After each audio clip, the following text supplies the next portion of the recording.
আসসালামু আলাইকুম। এটিএন বাংলা সংবাদে সবাইকে স্বাগত জানাচ্ছি। আমি ওয়াহিবা রাইয়ান। শুরুতেই বিআরবি কেবল সংবাদ শোনা। আওয়ামী লীগ নিষিদ্ধের দাবিতে প্রধান উপদেষ্টার বাসভবন ঘেরাও, জুলাই গণঅভ্যুত্থানের ছাত্র জনতার। বিকালে সমাবেশের ডাক হাসনাত আব্দুল্লাহর।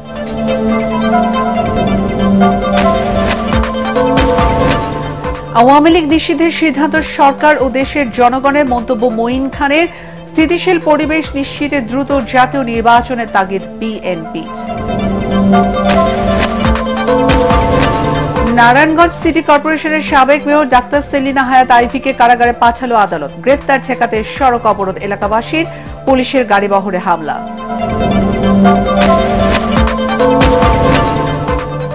পূর্ণাঙ্গ যুদ্ধের পথে এগোচ্ছে ভারত ও পাকিস্তান।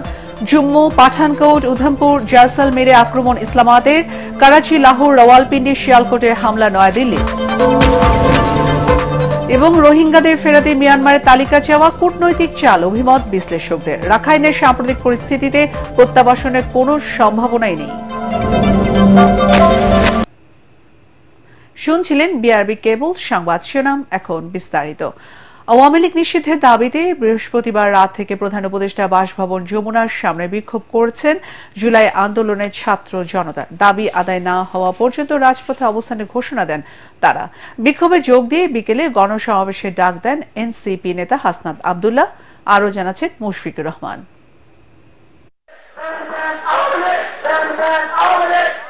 আওয়ামী লীগ নিষিদ্ধের দাবিতে আবারও উত্তাল রাজধানী ঢাকা।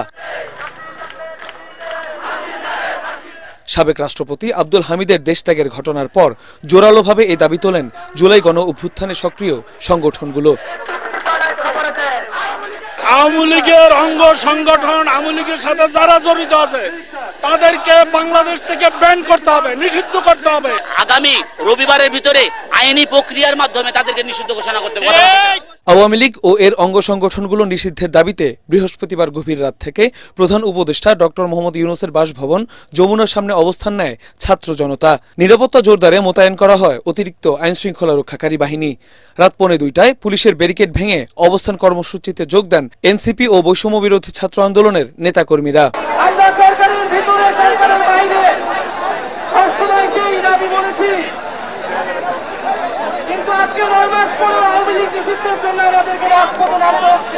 সকালে অবস্থান কর্মসূচিতে যোগ দেন ঢাকা মহানগর দক্ষিণ জামায়াতে ইসলামীর সেক্রেটারি শফিকুল ইসলাম মাসুদ। তিনি বলেন, আওয়ামী লীগ নিষিদ্ধের দাবি কোনো রাজনৈতিক দল বা সংগঠনের নয়, বরং এটি আপামর জনতার দাবি। অবশ্যই দ্রুত সময়ের মধ্যে ছাত্র জনতার এই দাবিকে সামনে রেখে আওয়ামী লীগকে নিষিদ্ধ করে বাংলাদেশের জনগণের দাবি বাস্তবায়ন করবেন।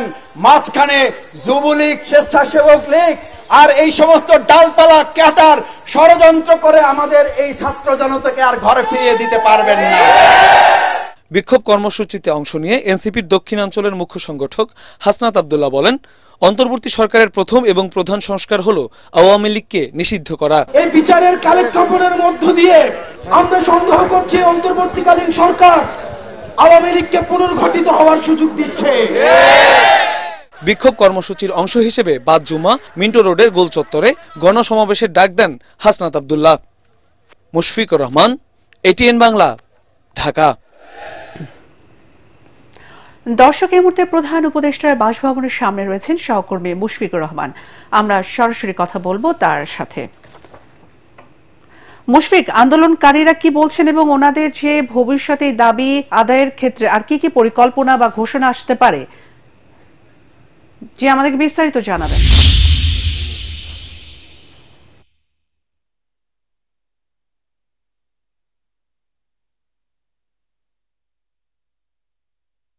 কন্টিনেন্টালের একদম রাস্তা হয়েছে আওয়ামী লীগ এবং এর অঙ্গ সংগঠনগুলোকে নিষিদ্ধ করার দাবিতে গতকাল রাত থেকে চলমান যে অবস্থান এবং ঘেরাও কর্মসূচি চলছিল সেটা কিন্তু আস্তে আস্তে বড় হতে হতে সমাবেশের রূপ নিচ্ছে। আমরা দেখতে পাচ্ছি যে জুমার আগে যেমনটা কথা ছিল, তারা বলেছিলেন যে জুমার পরপরই কিন্তু বড় ধরনের অবস্থান কর্মসূচিতে তারা যাবেন এবং সর্বস্তরের জনগণকে তারা কিন্তু দলমত নির্বিশেষে সবাইকে কিন্তু আহ্বান জানিয়েছিলেন এই অবস্থান কর্মসূচিতে অংশগ্রহণ করার জন্য। সেইটারই কিন্তু আমরা একটা ফলাফল দেখছি। আস্তে আস্তে জুমার পরে কিন্তু ছোট বড় মিছিল নিয়ে মানুষজন আসা শুরু করেছে এবং আমরা দেখতে পাচ্ছি যে এখানে যে মঞ্চটা করা হয়েছে এরই মধ্যে কিন্তু অনেক রাজনৈতিক দলের অঙ্গ সংগঠনরা এখানে উপস্থিত হয়েছেন এবং তারা কিন্তু বক্তব্য প্রদান করেছেন। আমরা কথা হয়েছে সার্জিস আলমের সাথে। তিনি যেটা বলেছেন যে যারা কর্মী আছে, নেতা কর্মী যারা অবস্থান গ্রহণ করেছেন এরই মধ্যে, তাদের প্রতি আহ্বান জানিয়েছেন তারা যাতে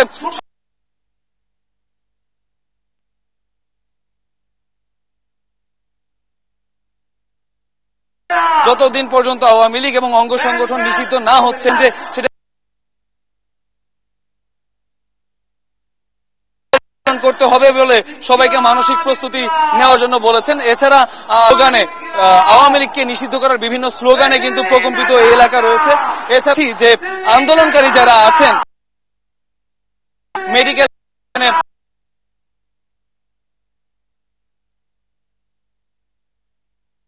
যে সংগঠনগুলো আছে অনেকেই কিন্তু সংহতি প্রকাশ করার জন্য এখানে বাইরে প্রচন্ড গরম উপেক্ষা করেও কিন্তু মানুষজন প্রচুর পরিমাণে আসছেন।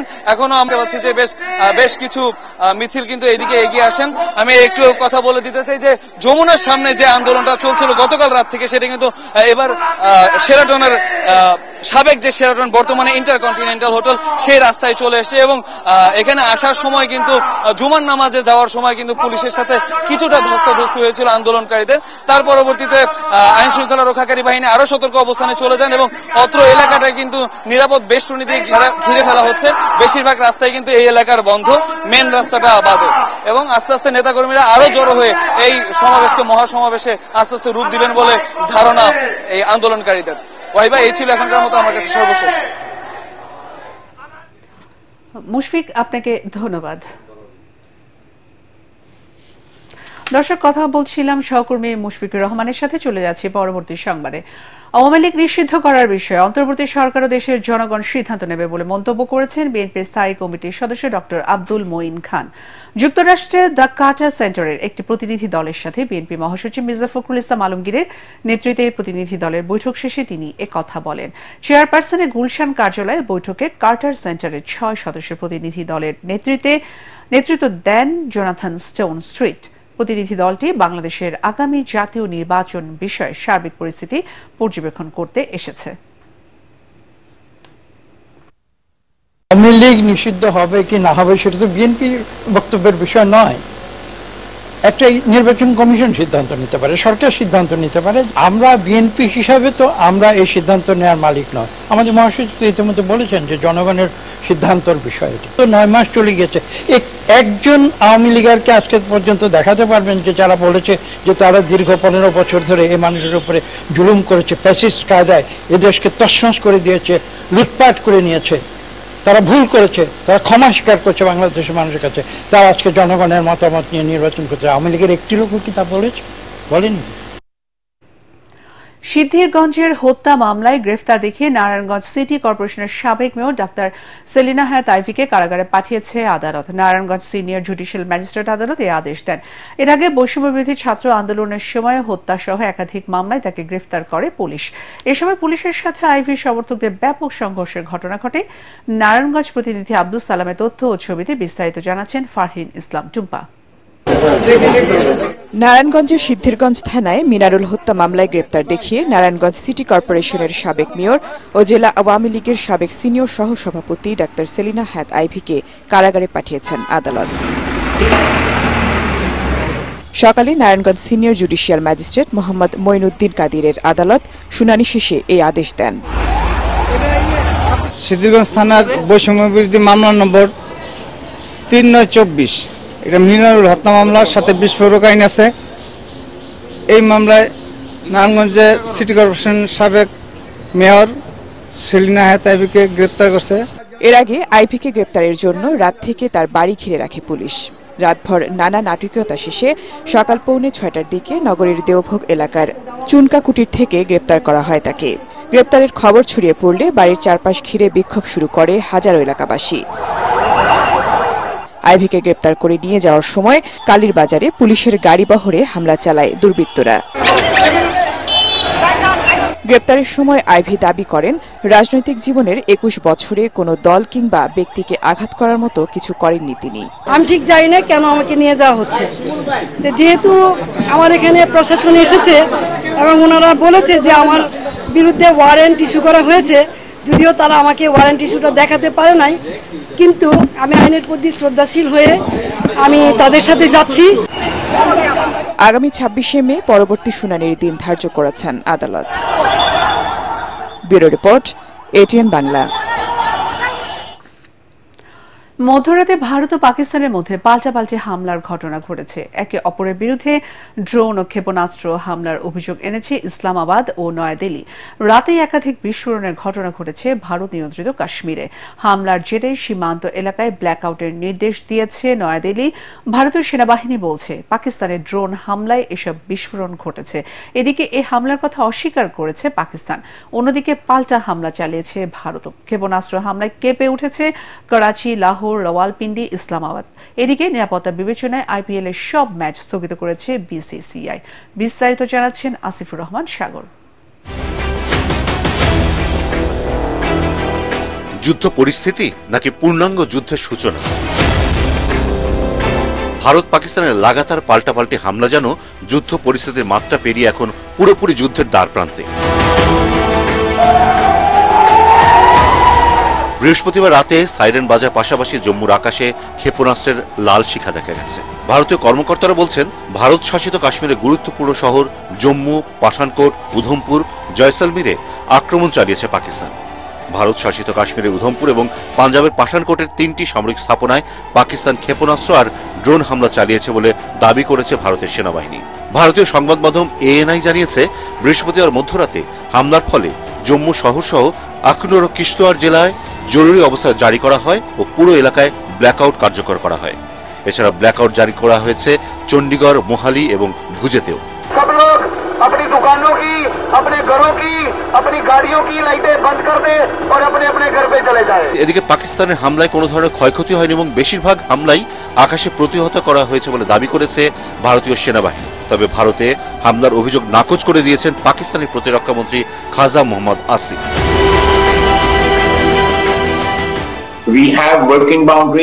ভারত শাসিত কাশ্মীরে কোনো হামলা চালানো হয়নি।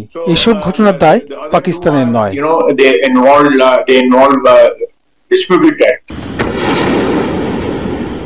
পাকিস্তানের হামলার পর পাল্টা হামলা চালিয়েছে ভারত। বার্তা সংস্থা এএনআই জানিয়েছে বৃহস্পতিবার পাকিস্তানের একের পর এক শহরে ড্রোন এবং মিসাইল হামলা চালিয়েছে ভারত। কেঁপে উঠেছে করাচি, লাহোর, রাওয়ালপিন্ডি, গুজরানওয়ালা, শিয়ালকোট। ড্রোন হামলায় লাহোরে পাক আর্মির এয়ার ডিফেন্স সিস্টেম ধ্বংস করার দাবি করেছে ভারত। একাধিক পাক সেনা নিহত হয়েছে বলেও জানা গেছে। ভারতীয় সংবাদ মাধ্যমগুলো বলছে ভারতের হামলায় ক্ষতিগ্রস্ত হয়েছে লাহোর, রাওয়ালপিন্ডির সামরিক ঘাঁটি। মিসাইল আছড়ে পড়েছে রাজধানী ইসলামাবাদে। এদিকে আরব সাগরে মোতায়েন করা ভারতের আইএনএস বিক্রান্তের ছোড়া ক্ষেপণাস্ত্র হামলা চালিয়েছে করাচি ও ওরমারা বন্দরে। পাকিস্তানের 3টি যুদ্ধবিমান, 8টি মিসাইল ও 2টি ড্রোন ধ্বংসের দাবি করেছে ভারতীয় সেনাবাহিনী। আসিফুর রহমান সাগর, এটিএন বাংলা। রোহিঙ্গাদের ফেরত নিতে মিয়ানমারের তালিকাকে কূটনৈতিক চাল বলে মনে করছেন অভিবাসন বিশ্লেষকরা। তারা বলছেন রাখাইনে বর্তমান পরিস্থিতিতে প্রত্যাবাসনের কোনো সম্ভাবনা নেই। শুধু জান্তার সরকার নয়, আরকান আর্মির সম্মতি ছাড়া তাদের ফেরত পাঠানো যাবে না। তবে করিডোর ইস্যুতে রোহিঙ্গাদের ফেরত পাঠানোর শর্ত দেওয়ার সুযোগ তৈরি হয়েছে বলে মনে করছেন কূটনীতিকরা। রিপোর্ট জানাচ্ছেন মাহবুব কবির chapel. 180,000 people are now fit to return to Myanmar. থাইল্যান্ডে বিমস্টেক সম্মেলনের ফাঁকে হঠাৎ করেই 1,80,000 রোহিঙ্গাকে ফেরত নেওয়ার গ্রিন সিগন্যাল দেন মিয়ানমারের উপপ্রধানমন্ত্রী U Than Swe. When we can possible to bring back these people. 7 বছর আগের তালিকা থেকে বাকি 6,20,000 জনকেও নেয়ার আশ্বাস দেন তিনি। এতে আশার আলো দেখা গেলেও তা নিভে যায় নতুন করে প্রায় 1.25 লাখ রোহিঙ্গার আগমনে। রাখাইন রাজ্য এখন আরাকান আর্মির দখলে। সেখানে রোহিঙ্গাদের থাকার মতো পরিবেশ নেই, এমনকি অন্য স্থানে নিরাপদ জায়গাও করেনি জান্তা সরকার। এ অবস্থায় তাদের ফেরত নেয়ার আশ্বাসকে এক ধরনের চাল মনে করছেন বিশ্লেষকরা। জানালো কে? জান্তা সরকারের উপপ্রধানমন্ত্রী। এই মুহূর্তে আরাকানে জান্তা সরকারের তেমন কোনো নিয়ন্ত্রণ নাই, তারা ইচ্ছা করলেও কিছু করতে পারবে না। যদি সত্যি সত্যি রোহিঙ্গাদেরকে ওখানে নিতে হয় তাহলে আরাকান আর্মির সম্মতি প্রয়োজন হবে। আরাকান আর্মি কিন্তু রোহিঙ্গাদের সমর্থনকারী নয়, কাজে তারা এবং রোহিঙ্গারাও তাদেরকে বিশ্বাস করে না। কাজে আরাকান আর্মিও যদি বলে যে হ্যাঁ ঠিক আছে রোহিঙ্গারা আসুক, সেটারও কোনো নিশ্চয়তা নেই। এটা একটি কূটনৈতিক প্রক্রিয়ার অংশ হিসেবে বাংলাদেশ একটা চাল চালাচ্ছে, সেটার একটা পাল্টা চাল মিয়ানমার চালাচ্ছে। বিশ্লেষকরা বলছেন রোহিঙ্গাদের জোর করে পাঠিয়ে দিলে প্রত্যাবাসন টেকসই হবে না, আবার তারা ফিরে আসবে। তাই জান্তা সরকার ও আরাকান আর্মির দুপক্ষকে রাজি করানো কিংবা চাপ দিতে হবে। সেক্ষেত্রে আলোচনায় আসতে পারে মানবিক করিডোরের বিষয়টি। অনেকে বলার চেষ্টা করছে না এখানে মার্কিন যুক্তরাষ্ট্র এখানে ঢোকার চেষ্টা করছে আরাকান আর্মির মাধ্যমে, এবং সেখানে নতুন একটা রাষ্ট্র তৈরি করা, একটা করিডোরের ব্যাপারে আমাদের খুব বেশি আপত্তি থাকার কথা না, কারণ করিডোর হওয়া মানেই যাওয়া আসাটা হয়ে যাবে। তো সেটা নিয়ন্ত্রণটা যদি আমাদের দেশের উপরে যতটুকু করিডোর আছে সেটার উপরে আমাদের নিয়ন্ত্রণটাকে নিশ্চিত রাখতে হবে, কারো হাতে চলে না যায়। এই প্রক্রিয়ার মধ্যে অবশ্যই আলাপ আলোচনায় আরাকান আর্মির সাথেও আলাপ থাকতে হবে বাংলাদেশ সরকারের কিছু, সেটা হয়তো জাতিসংঘের মধ্যস্থতায়, আবার হয়তো জান্তা সরকারের সাথে থাকবে। প্রত্যাবাসন বলি অথবা রোহিঙ্গাদের একটা দীর্ঘস্থায়ী সমাধানের দিকে যেতে গেলে এই মানবিক করিডোরের জায়গাটা কিছুটা ভূমিকা রাখবে বলে, একটা পজিটিভ ইম্প্যাক্ট ফেলবে বলে আমাদের মনে হয়। রোহিঙ্গা প্রত্যাবাসনে অগ্রগতি ছাড়া জান্তা সরকার কিংবা আর্মিদের কোনো ধরনের সহায়তা না করার পরামর্শ বিশ্লেষকদের। মাহবুব কবির চপল, এটিএন বাংলা, ঢাকা। এখন গ্রামীণ ফোন হজ সংবাদ। হজ যাত্রীদের ভিসা জটিলতায় ট্রাভেল এজেন্সিগুলোর গড়িমসি থাকলে তাদের বিরুদ্ধে ব্যবস্থা নেওয়ার কথা জানিয়েছেন ধর্ম উপদেষ্টা ডক্টর আ.ফ.ম. খালিদ হোসেন। ভিসার জটিলতায় আটকে পড়া হজ যাত্রীদের আশ্বস্ত করে তিনি বলেন, যারা টাকা জমা দিয়েছেন তারা সবাই হজে যেতে পারবেন। এদিকে এবছর থেকে হজ যাত্রীদের সুবিধার্থে হজ রোমিং সেবা চালু করেছে গ্রামীণ ফোন। ক্রেডিট কার্ড বা সিম পরিবর্তনের ঝামেলা ছাড়াই মোবাইলে ব্যালেন্স ব্যবহার করে গ্রাহকরা পাবেন এই সেবাটি। মুশফিকুর রহমানের রিপোর্ট। বাংলাদেশ থেকে এবার পবিত্র হজ পালন করতে সৌদি আরব যাবার কথা ৮৭,১০০ জন হজ যাত্রীর। এর মধ্যে সরকারি ব্যবস্থাপনায় এর সংখ্যা ৫,২০০ এবং বেসরকারিভাবে ৮১,৯০০ জন। তবে ভিসা জটিলতায় এবার বিড়ম্বনায় পড়েছেন ১,৭৯৭ জন হজ যাত্রী। হজ যাত্রীদের ভিসা বিড়ম্বনায় ট্রাভেল এজেন্সির অবহেলা থাকলে তাদের বিরুদ্ধে ব্যবস্থা নেওয়া হবে বলে জানান ধর্ম উপদেষ্টা ডক্টর আ.ফ.ম. খালিদ হোসেন। বলেন, টাকা জমা দেওয়া প্রত্যেকেই হজ পালন করতে সৌদি আরব যেতে পারবেন। যে সমস্ত এজেন্সিগুলো সৌদি ডেডলাইন মানে নাই অথবা আমাদের নির্দেশনা উপেক্ষা করে আমাদেরকে বারবার বিড়ম্বনা বিব্রতকর অবস্থায় ফেলেছে, তাদের তালিকা আমাদের কাছে আছে। এদেরকে আমরা জবাবদিহির আওতায় আনব, এবং যদি দেখি যে গ্রস তাদের মিস্টেক আছে তাহলে আমরা তাদের বিরুদ্ধে বিধি অনুযায়ী ব্যবস্থা নেব। ভিসা জটিলতার কারণে আটকে পড়া হজ যাত্রীদের বাড়তি খরচ ছাড়া যাত্রা তারিখ পরিবর্তনে এয়ারলাইন্সগুলোকে আহ্বান জানিয়েছেন association of travel agent of Bangladesh ATAB. যে সকল এজেন্সি দেরিতে বাড়ি ভাড়া করেছেন, দেরিতে ভিসা সাবমিট করেছেন, তাদেরকে এই বিষয়টাকে আরো আগায় কাজ করতে হবে। লাস্ট মোমেন্টে এসে কাজ করলে কিছু সমস্যা আসবেই। মন্ত্রণালয়, হজ অফিস তারা নুসুকের আইটি টিমের সাথে যদি যোগাযোগ করেন তাহলে সমাধান দ্রুত পাওয়া সম্ভব। এদিকে হজ যাত্রীদের জন্য ঝামেলামুক্ত, সাশ্রয়ী এবং নিরবিচ্ছিন্ন যোগাযোগের সুবিধা নিশ্চিত করতে দেশে প্রথমবারের মতো গ্রামীণ ফোন নিয়ে এসেছে হজ রোমিং সেবা। মোবাইল ব্যালেন্স ব্যবহার করে সহজেই এ সেবা পাবেন তারা। এক সিমেই পুরো হজ যাত্রা, কোনো ঝামেলা নয়, শুধু প্রিয়জনের সঙ্গে নিরবিচ্ছিন্ন যোগাযোগ। গ্রামীণ ফোন হজ রোমিং সেবায় এখন সব আরো সহজ ও সাশ্রয়ী। মুশফিকুর রহমান, এটিএন বাংলা, ঢাকা। রোমিং, গ্রামীণ ফোন রোমিং মানে বিদেশেও আমাদের একই নম্বরে পাবে। মোবাইল ব্যালেন্স দিয়ে রোমিং চালু করে হজ সফরে কানেক্টেড থাকুন গ্রামীণ ফোন নম্বরে। আইনের শাসন প্রতিষ্ঠা ও গণতান্ত্রিক বাংলাদেশ প্রতিষ্ঠার লক্ষ্যে শিক্ষার্থীদের এখন থেকে প্রস্তুতি নেওয়ার আহ্বান জানিয়েছেন নাগরিক সমাজের প্রতিনিধিরা। এই আহ্বানকে স্বাগত জানিয়ে শিক্ষার্থীরা বলেন, দুর্নীতি, স্বজনপ্রীতি, তদবির ও টেন্ডার বাণিজ্যের বিরুদ্ধে জিরো টলারেন্স নীতির পক্ষে তারা। বাংলা একাডেমিতে বিশ্ব সাহিত্য কেন্দ্রের দেশভিত্তিক উৎকর্ষ কার্যক্রমের আওতায় ঢাকা মহানগরের স্কুল পর্যায়ে শিক্ষার্থীদের পুরস্কার বিতরণ উৎসবে এসব কথা বলেন তারা। মিজান শাহজাহানের রিপোর্ট। ঢাকা মহানগরের ৬৫টি স্কুলের ৫,০৯৪ জন শিক্ষার্থীকে পুরস্কৃত করছে বিশ্ব সাহিত্য কেন্দ্র। দুদিনব্যাপী আয়োজন শুধু রাজধানীতে সীমাবদ্ধ থাকছে না, পর্যায়ক্রমে দেশের ১৪০০ শিক্ষা প্রতিষ্ঠানের প্রায় ২.৫ লাখ শিক্ষার্থীর হাতে তুলে দেওয়া হবে এই পুরস্কার। বই পড়াকে উৎসাহিত করে নাগরিক সমাজের প্রতিনিধিরা বলেন, শিক্ষার্থীরা রুখে দাঁড়ালে যে কোনো গণতান্ত্রিক বিজয় সম্ভব। সুন্দর বাংলাদেশ, সমৃদ্ধ বাংলাদেশ, সুশাসনের বাংলাদেশ, গণতান্ত্রিক বাংলাদেশ কিভাবে হবে? তোমাদের যদি সর্বোচ্চ বিকাশ হয়, সর্বোচ্চ বিকাশ হলে কি হবে? তুমি যা হইতে চাও তাই হইতে পারবে। তাহলে কিন্তু আমাদের পড়তে হবে, চিন্তা করতে হবে, ভাবতে হবে এবং বিভিন্ন পরিস্থিতিতে বিভিন্ন উৎস থেকে জ্ঞান অর্জন করতে হবে।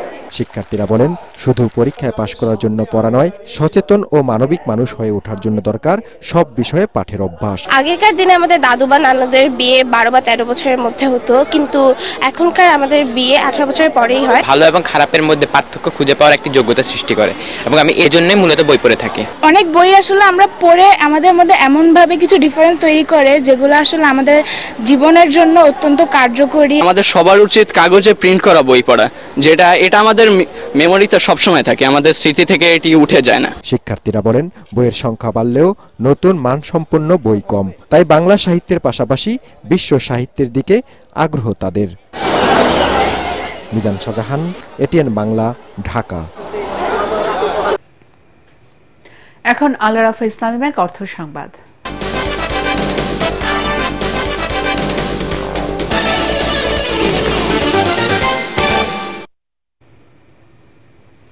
নিত্যপণ্যের বাজারে স্বস্তির বাতাস, কমেছে মাছ, মুরগি, সবজি, চাল সহ প্রায় বেশিরভাগ পণ্যের দাম।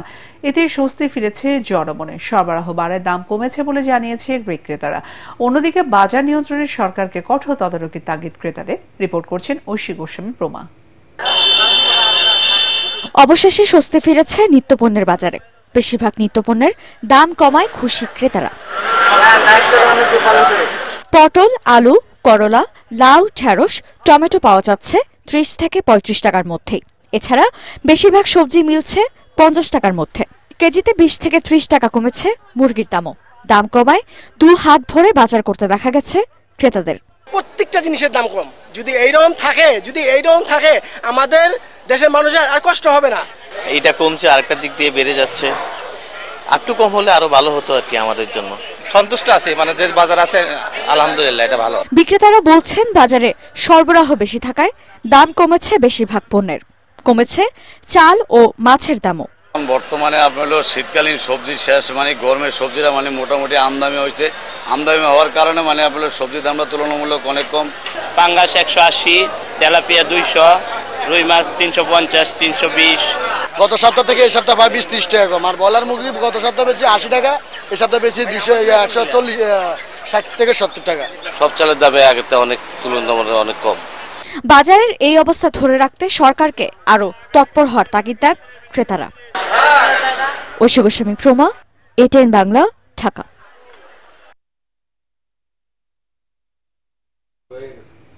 এখন আন্তর্জাতিক সংবাদ।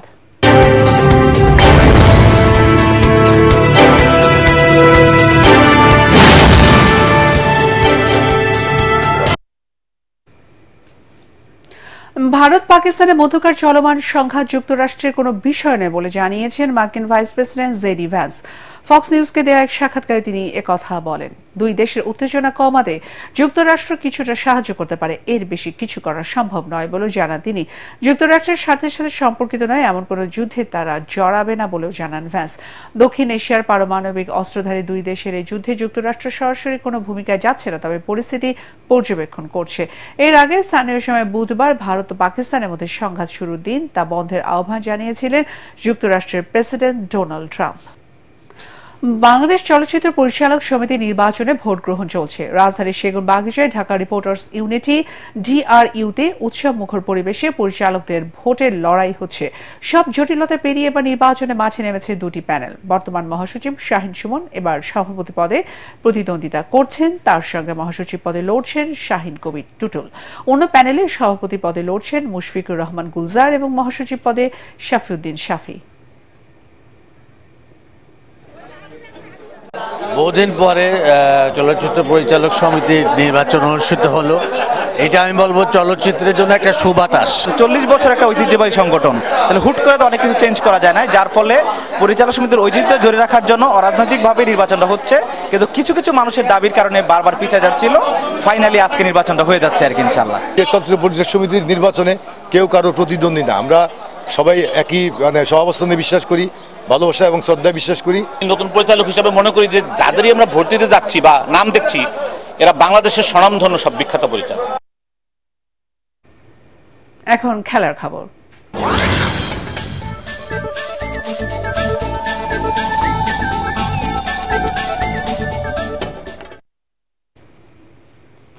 পাকিস্তানে খেলার মাঠে ভারতের ড্রোন হামলার পর পিএসএল খেলতে যাওয়া দুই ক্রিকেটার নাহিদ রানা এবং রিশাদ হোসেনকে ফিরিয়ে আনছে বাংলাদেশ ক্রিকেট বোর্ড। দুই দেশের যুদ্ধ শুরুর পর দুই বাংলাদেশি ক্রিকেটারকে নিয়ে উদ্বেগ বাড়ছিল। এ নিয়ে পাকিস্তান ক্রিকেট বোর্ডের সঙ্গে যোগাযোগ রাখছিল বিসিবি। ক্রিকেটারদের নিরাপত্তার ব্যাপারে পাকিস্তান আশ্বস্ত করলেও শেষ পর্যন্ত পিএসএল শেষ না করেই দেশে ফিরে আসতে হচ্ছে বাংলাদেশের দুই ক্রিকেটারকে।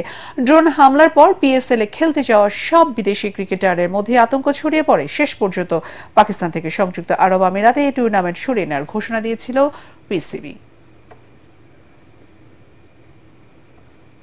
শেষ করার আগে বিআরবি কেবল সংবাদ শোনাম আরো একবার। আওয়ামী লীগ নিষিদ্ধের দাবিতে প্রধান উপদেষ্টা বাসভবন ঘেরাও, জুলাই গণঅভ্যুত্থানের ছাত্র জনতার বিকালের সমাবেশের ডাক হাসনাত আব্দুল্লাহর।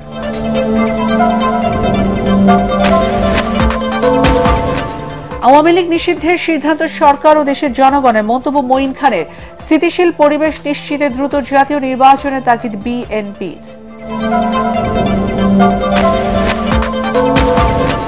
নারায়ণগঞ্জ সিটি কর্পোরেশনের সাবেক মেয়র ডাক্তার সেলিনা হায়াত আইভিকে কারাগারে পাঠালো আদালত। গ্রেফতার ঠেকাতে সড়ক অবরোধ এলাকাবাসীর, পুলিশের গাড়িবহরে হামলা। পূর্ণাঙ্গ যুদ্ধের পথেই এগোচ্ছে ভারত ও পাকিস্তান। জম্মু, পাঠানকোট, উধমপুর, জয়সলমীরে আক্রমণ ইসলামাবাদের, করাচি, লাহোর, রাওয়ালপিন্ডি, শিয়ালকোটে হামলা নয়াদিল্লির। এবং রোহিঙ্গাদের ফেরাতে মিয়ানমারের তালিকা চাওয়া কূটনৈতিক চাল, অভিমত বিশ্লেষকদের। রাখাইনের সাম্প্রতিক পরিস্থিতিতে প্রত্যাবাসনের কোনো সম্ভাবনাই নেই। পরবর্তী সংবাদ দেখার আমন্ত্রণ জানিয়ে এখনকার মতো শেষ করছি। এটিএন বাংলার সংবাদ ইউটিউবে দেখতে ব্রাউজ করুন, youtube/ATN Bangla News। ধন্যবাদ।